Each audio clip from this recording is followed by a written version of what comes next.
Hi there. Just thought I'd do a quick video showing how I remove the prop driver from engines that I'm dismantling. This is a lovely old Irvine 40 which I want to take apart, give it a check over, change the bearings, and first thing I need to do, or one of the first things I need to do, is remove this prop driver, which is actually on here really tight. That's not going to come off by pulling because it's doing its job. It's firmly attached here to the end of the crankshaft to provide power to the prop.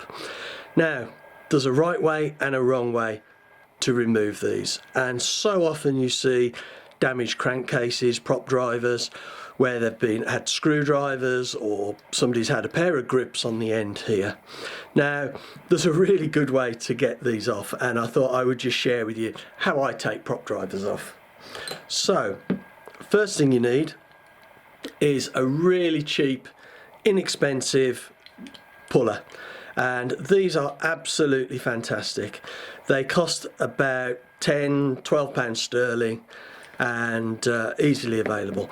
I won't provide you a link in the description below, but I will provide you the kind of search terms to look for to find this. I think that's probably better than something that will just go out of date on an individual seller. So the best way to do this is to widen the jaws. If I just show you the jaws, look, they're curved here, so that fits nicely into the prop driver, and they're quite narrow, quite thin here, so it fits into the groove on the prop driver really nicely. We've got a central bolt with a little bit of a point on, which fits into the dimple on the end of the crankshaft.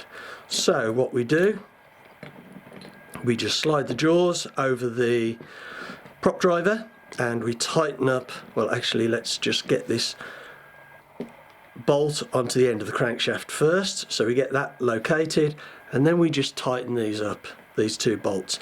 Now we want to do them nice and tight, but we don't want to do them tight enough that they're going to damage the prop driver. They just need to be tight enough that they're not going to be loose on here so that they pull off and do damage. Now we've got that in place now, and all we need to do is just give a gentle wind on the end of this nut, and it should just pop off.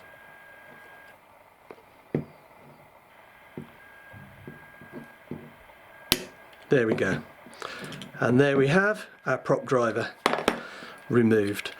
And if we take a look at that, we can see that there's absolutely no damage being done to that, and it came off really easily.